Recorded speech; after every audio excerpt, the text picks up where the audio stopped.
আপনি কি ইংরেজিতে দুর্বল? আপনার ইংরেজির দুর্বলতার জন্য কি আপনার কাঙ্ক্ষিত চাকরিটি হচ্ছে না? অথবা বিশ্ববিদ্যালয় ভর্তি পরীক্ষা নিয়ে আপনি শঙ্কিত আছেন? যদি সেটা হয়, আমরা আছি আপনার সাথে। আমরা নিয়ে এসেছি আমাদের ইংরেজি ফাউন্ডেশন কোর্স। এই কোর্সে কি থাকবে? থাকবে 65টি ক্লাস, প্রতি সপ্তাহে 3টি ক্লাস হবে এবং প্রতি 3টি ক্লাসের পরে থাকবে পরীক্ষা। ক্লাস হবে সিক্রেট গ্রুপে, ফেসবুক সিক্রেট গ্রুপে। আর এই কোর্সে সবচেয়ে বেশি সুবিধা যেটা পাবেন সেটা হচ্ছে আপনি যদি একবার ভর্তি হন তাহলে আমাদের পরবর্তী সকল ইংরেজি কোর্সে আপনি ক্লাস করার সুযোগ পাবেন। যারা বিশেষভাবে দুর্বল রয়েছেন তাদের জন্য বিশেষ কেয়ারের ব্যবস্থা থাকবে ইনশাআল্লাহ। আর আপনাদের সাথে থাকবো মেন্টর মোহাম্মদ তরিকুল ইসলাম। সুপ্রিয় শিক্ষার্থীবৃন্দ, চলুন আমরা জেনে নিই কি থাকছে আমাদের ইংলিশ ফাউন্ডেশন কোর্সটিতে। আমাদের এই ফাউন্ডেশন কোর্সটিতে আমরা কোর্সটি যেভাবে সাজিয়েছি, কোর্সটি চলবে 25 সপ্তাহ ব্যাপী। টোটাল ক্লাস থাকবে 65টি। প্রত্যেকটি ক্লাসের ডিউরেশন হবে 2 ঘন্টা। সেই হিসাবে আমাদের এই কোর্সটি চলবে 130 ঘন্টা ব্যাপী। আমরা যে 65টি ক্লাস সাজিয়েছি তার মধ্যে গ্রামার অংশে থাকবে 55টি এবং লিটারেচার অংশে থাকবে 10টি ক্লাস। এখন চলেন আমরা বিস্তারিত জেনে নিই যে আমাদের গ্রামার অংশে কি থাকছে, লিটারেচার অংশে কি থাকছে। গ্রামার আমরা শুরু করবো ফাউন্ডেশন, একেবারে এই ফাউন্ডেশন বেসিক অংশ দিয়ে, পার্টস অফ স্পিচ কি এবং টাইপস অফ সেন্টেন্স। আচ্ছা, আরেকটা বড় কথা, সবচেয়ে বড় কথা যেটি, সেটা হচ্ছে যে আমাদের প্রত্যেকটি ক্লাসে 65টি ক্লাসের সাথে আমরা গ্রামার বা লিটারেচার যাই শিখি না কেন, আমরা স্পেশালি যেটা শিখবো সেটা হচ্ছে প্রত্যেকটি ক্লাসে আমরা 15টি ভোকাবুলারি শিখবো, 10টি স্পেলিং শিখবো যেগুলো পরীক্ষায় ইতিমধ্যে এসেছে বা আসার মতো গুরুত্বপূর্ণ, 10টি অ্যানালজি শিখবো, 10টি অ্যাপ্রোপ্রিয়েট প্রিপজিশন শিখবো, 10টি ফ্রেজ এবং ইডিয়ম শিখবো।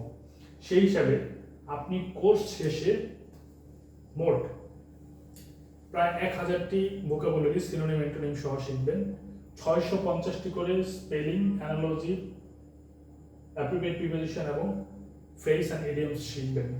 সুতরাং বুঝতেই পারছেন আমাদের কোর্সটি কত মূল্যবান হতে যাচ্ছে। এবার ফিরে আসি আমাদের প্রত্যেকটি ক্লাসে গ্রামার অংশে কি থাকবে। পার্টস অফ স্পিচ আলোচনার পরে আমরা দ্বিতীয় ক্লাসে নাউনে চলে যাব। নাউনের ক্লাসিফিকেশন, কাউন্টেবল এবং আনকাউন্টেবলের যে প্রবলেমস সেগুলো সম্পর্কে জানবো, ডিটারমাইনার সম্পর্কে জানবো। তারপর নাউনে আরেকটা ক্লাস রেখেছি আমরা, সেখানে হচ্ছে নাউনের নাম্বার, জেন্ডার, পসেসিভ কেস এগুলো সম্পর্কে জানবো। তারপরে পরবর্তীতে চতুর্থ এবং পঞ্চম ক্লাস সাজিয়েছি আমরা প্রোনাউন নিয়ে। প্রোনাউনের বিভিন্ন প্রকারভেদ আমরা জানবো এবং আইডেন্টিফাই করার চেষ্টা করব কোনটা কোন ধরনের প্রোনাউন্স। আগে বলে রাখি, এই কোর্সটা একটু ডিটেইল হবে, কারণ যেহেতু এটা আমাদের ফাউন্ডেশন কোর্স, সেজন্য আমরা প্রোনাউনে আমাদের একটা ক্লাসই হয়ে যেত, নাউনে একটা ক্লাসই হয়ে যেত, কিন্তু আমরা দুটো করে ক্লাস রেখেছি যাতে এখানে সব ধরনের কনসেপ্ট ক্লিয়ার হয়ে আপনি কোর্স শেষে একটা ভালো কিছু নিয়ে বের হয়ে যেতে পারে। তারপর আমরা হচ্ছে ষষ্ঠ এবং সপ্তম ক্লাস রেখেছি ভার্বের উপরে, বিশেষ করে ফানিট এবং নন ফানিট ভার্ব, ট্রানজিটিভ, ইন্ট্রানজিটিভ ভার্ব সম্পর্কে আমরা জানবো এবং আইডেন্টিফাই করার চেষ্টা করব। তার পরবর্তীতে লেখার চেষ্টা করছি স্ট্রং এন্ড উইক ভার্ব এবং মডেল অক্সিলারি সম্পর্কে বিস্তারিত আলোচনা থাকবে। অ্যাডজেক্টিভ সম্পর্কে আমরা দুইটা ক্লাস রেখেছি, টাইপস অফ অ্যাডজেক্টিভ এবং প্রপার ইউজেস সম্পর্কে একটা ক্লাসে জানবো। আরেকটা ক্লাসে জানবো আমরা ডিগ্রি, যে 3 ধরনের ডিগ্রি রয়েছে সেই 3 ধরনের ডিগ্রি সম্পর্কে জানবো। তার পরবর্তী ক্লাসে অ্যাডভার্ব সম্পর্কে আমরা জানবো বিস্তারিত, classification and position of adverbs খুবই গুরুত্বপূর্ণ। টেন্সের উপরে আমরা 4টা ক্লাস রেখেছি, ডিটেইলস আলোচনা হবে টেন্স নিয়ে ইনশাআল্লাহ। দেখেন প্রেজেন্ট টেন্সের যে 4টা ধরন আছে সেটা নিয়ে ডিটেইল আলাপ আলোচনা হবে। দ্বিতীয় ক্লাসে হচ্ছে টেন্স সংক্রান্ত, দ্বিতীয় ক্লাসে আমাদের পাস্ট টেন্স সংক্রান্ত বিস্তারিত আলোচনা হবে। তৃতীয় ক্লাসে টেন্স সংক্রান্ত যে বিষয়টি, ফিউচার টেন্স এবং ফিউচার ইন দ্য পাস্ট যে ব্যাপারটি আছে সেটা নিয়ে আমরা আলোচনা করব। টেন্স সংক্রান্ত চতুর্থ ক্লাসে আমরা সিকোয়েন্স অফ টেন্সেস এবং যে টাইম এক্সপ্রেশন সেগুলো সম্পর্কে জানবো।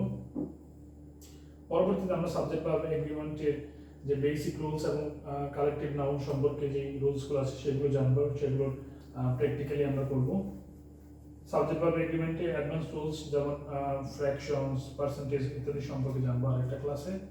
আর্টিকেলস সম্পর্কে আমরা বিস্তারিত আলোচনা করব একটা ক্লাসে। আরেকটা ক্লাসে আমরা আলোচনা করব আর্টিকেল কোথায় হয় না, কোথায় রিপিটেশন হয়, অর্থাৎ কোন ধরনের বাক্যে আর্টিকেল আর্টিকেল বসবে না, কোন ধরনের বাক্যে আর্টিকেলের রিপিটেশন হবে, সেগুলো আমরা আরেকটা ক্লাসে জানবো। ভয়েস চেঞ্জের উপর আমরা 3টা ক্লাস রেখেছি, বিস্তারিত আমরা ধরে ধরে ভয়েসটা শিখাবো। পরবর্তীতে আমরা ন্যারেশন শিখবো। ন্যারেশনের জন্য আমরা 3টা ক্লাস রেখেছি, একেবারে ধরে ধরে যাতে আমরা শিখতে পারি। তারপরে হচ্ছে ভার্বস সম্পর্কে, ইনফিনিটিভ, তারপর হচ্ছে জেরান্ডস, তারপর হচ্ছে পার্টিসিপলস, প্রত্যেকটার জন্য আমরা আলাদা আলাদা ক্লাস রেখেছি, একটা করে ক্লাস হবে। অ্যাডভান্স ভার্ব যেমন পজিটিভ ভার্বের জন্য একটা ক্লাস রেখেছি, সাবজেক্টিভের জন্য একটা ক্লাস রেখেছি। কন্ডিশনালের জন্য আমরা 2টা ক্লাস রেখেছি। প্রথম ক্লাসে জিরো, ফার্স্ট এবং সেকেন্ড কন্ডিশনাল। তৃতীয় ক্লাসে কন্ডিশনালের থার্ড এবং মিক্সড কন্ডিশনাল সম্পর্কে জানবো এবং বিস্তারিত প্র্যাকটিস করব। ফ্রেজ আমরা জানবো, noun phrase, adjective phrase, adverbial phrase কিভাবে আইডেন্টিফাই করতে হয় সেগুলো আমরা চিনবো। ক্লজ সম্পর্কে আমরা 3টা ক্লাস রেখেছি বিস্তারিত, কারণ আপনারা জানেন যে ক্লজ খুবই গুরুত্বপূর্ণ। বিশেষ অন্যান্য পরীক্ষা প্রায় প্রশ্ন আসে যে আইডেন্টিফাই দ্য ক্লজ, সুতরাং আমরা ক্লজের উপর একটু বিশেষ জোর দিয়েছি।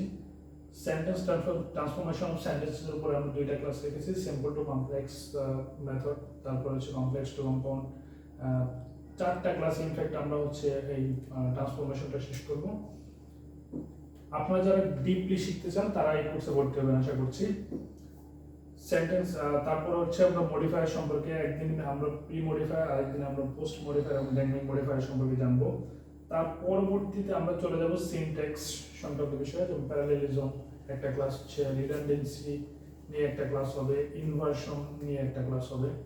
পাংচুয়েশন নিয়ে আমরা একটা ক্লাস রেখেছি, বিশেষত আপনি কমা, সেমিকোলন, কোলন কিভাবে ইউজ করবেন, অ্যাপোস্ট্রফি কোথায় ইউজ করবেন সেগুলো নিয়ে। ওয়ান ওয়ার্ড সাবস্টিটিউশন, এক কথা প্রকাশ কিভাবে করবেন ইংরেজিতে এবং আপনার ভোকাবুলারিকে কিভাবে ইংলিশ করবেন সেই সংক্রান্ত একটা ক্লাস রেখেছি। ট্যাগ কোয়েশনের উপর একটা ক্লাস রেখেছি। প্রিপজিশনের আপনি তো প্রত্যেকদিন 10টা করে প্রিপজিশন শিখবেনই প্রতি ক্লাসে, তার বাইরেও আপনি আমাদের প্রিপজিশনের কিছু ব্যবহারিক দিক আছে, যেমন উপরে, নিচে, ডানে, বায়ে, এরকম হচ্ছে ভিতরে বাইরে, এরকম কিছু প্র্যাকটিক্যাল বিষয় শেখার জন্য আমরা প্রিপজিশনের উপর আরেকটা ক্লাস রেখেছি। কমন এরার্স, ইংলিশে কমন যে মিস্টেকগুলো হয় সেই কমন মিস্টেকগুলো ধরতে পারার জন্য বা প্র্যাকটিস করার জন্য আমরা 2টা ক্লাস রেখেছি।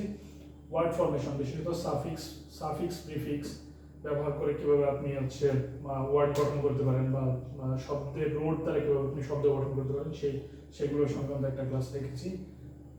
তারপরে হচ্ছে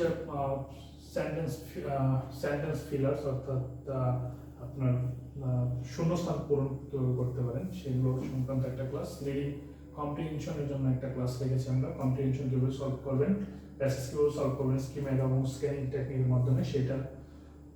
তারপর এই 54টা ক্লাসের পরে আপনি 55 নম্বর ক্লাসে এসে একটা গ্র্যান্ড মক টেস্ট দিবেন, পরীক্ষা হবে 100 নম্বরের একটা পরীক্ষা নিব আমরা। তারপরে আমরা লিটারেচার পার্টে ঢুকে যাব। লিটারেচারের জন্য আমরা 10টা ক্লাস রেখেছি। আমরা একেবারে সেই অ্যাংলো স্যাক্সন পিরিয়ড থেকে আধুনিক কাল পর্যন্ত যত গুরুত্বপূর্ণ রাইটার আছে, William Shakespeare, John Donne, John Milton, Alexander Pope, Jonathan Swift, Ben Jonson, S T. Coleridge, William Wordsworth সহ যত গুরুত্বপূর্ণ রাইটার আছে সব রাইটার সম্পর্কে আমরা বিস্তারিত আলোচনা করবো ইনশাআল্লাহ। সুতরাং আপনি আশা করতেছি কোর্সটিতে ভর্তি হলে আপনি 65টা ক্লাসের পরে যদি প্রপারলি সময় দিতে পারেন, 130 ঘন্টা সময় যদি 25 সপ্তাহ সময় যদি আপনি ব্যয় করতে পারেন, আশা করি ইংরেজিতে আপনার সমস্ত দুর্বলতা কেটে যাবে আর আপনি আপনার যে কাঙ্ক্ষিত চাকরি বা অ্যাডমিশন সেই স্বপ্নের দিকে আরো এক ধাপ এগিয়ে যাবেন। আল্লাহ হাফেজ।